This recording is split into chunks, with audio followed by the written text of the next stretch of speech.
সকালবেলায় যেরকম আমরা পরোটা হালুয়া, হ্যাঁ, তারপরে ডিম ভাজি, তো ওইখানে পরোটা হালুয়া বাদ দিয়ে শুধু ডিম ভাজিটা খাই। হয়তোবা সেটা একটা ফ্রুটস, ওখানে আমরা অনেক টমেটো, তারপরে আপনার মাশরুম, অনেক কিছু আমরা ভেজিটেবল কিছু দিয়ে দিতে পারি, so it will be very tasty also, আর পেটও ভরে যাবে। লেমন টি খেতে পারি যেখানে চিনি বা দুধটা কম, দুধ দিচ্ছি না, মানে কনসেন্ট্রেটেড মিল্ক, অথবা লো ফ্যাট মিল্ক খেতে পারি।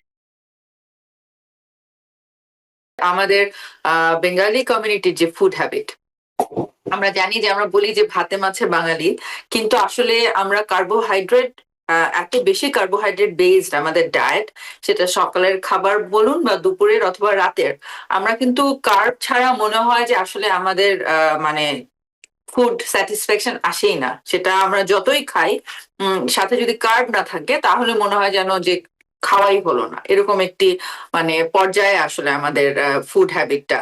তো সেখান থেকে আপনার কাছে একটু জানতে চাইবো, আপনি একটু আগে খুব চমৎকার করে প্লেটে পোর্শন দিয়ে আপনি বলেছেন, সেটা তো অবশ্যই আমরা বারবার বারবার করে বলে যাচ্ছি, কিন্তু এই স্পেসিফিক্যালি এই কার্ব বেসড ফুড হ্যাবিটের কথা বলবার কারণ এটাই, যেন আমাদের পেশেন্টরা বুঝতে পারেন যে আসলে এই ধরনের ফুড হ্যাবিট একজন ডায়াবেটিক পেশেন্টের জন্য কতটা ভয়াবহ, এবং একটু নিজের প্রতি একটু ভালোবাসা থাকলে আমরা কিন্তু চাইলেই আসলে যে কোনো হ্যাবিটই আমরা চেঞ্জ করতে পারি।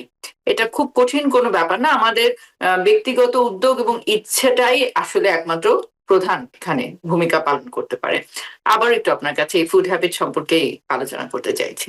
আসলে আমরা কিন্তু দেখি যে আমাদের বাচ্চারা যারা স্কুলে বা কলেজে যাচ্ছে, তারা কিন্তু অনেক হেলথ কনসিয়াস।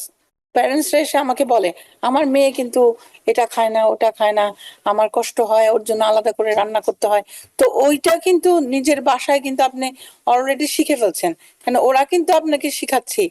সত্যি সত্যি সেই রকম একটা প্লেট কিন্তু অ্যামাজনেও কিনতে পাওয়া যায়, হ্যাঁ, $10-15 হবে।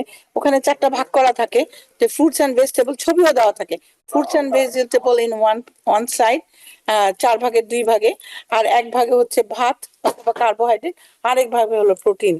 আমরা মনে হয় যদি এটাকেই করি তাহলে আমার মনে হয় কোনো প্রবলেম না। সকালবেলায় যেরকম আমরা পরোটা হালুয়া, হ্যাঁ, তারপরে ডিম ভাজি, তো ওইখানে পরোটা হালুয়া বাদ দিয়ে শুধু ডিম ভাজিটা খাই।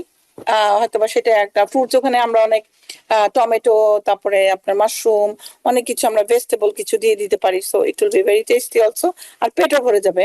সুতরাং ডিমটাকে আমরা একটু ভালো খেতে পারবো। আর এখন তো বলা হয় যে ডিমের কুসুমটা এত ক্ষতিকারক না। আগে আমাদের কনসেপ্ট কিন্তু চেঞ্জ হচ্ছে, যেমন ফুডের যে পিরামিডও চেঞ্জ এখন।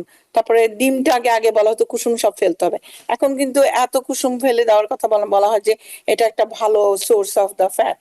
তো ভালো ফ্যাটের মধ্যে অ্যাভোকাডো খেতে পারেন, আমরা খেতে পারি, হ্যাঁ, অ্যাভোকাডো একটা ভালো সোর্স খাওয়ার জন্য।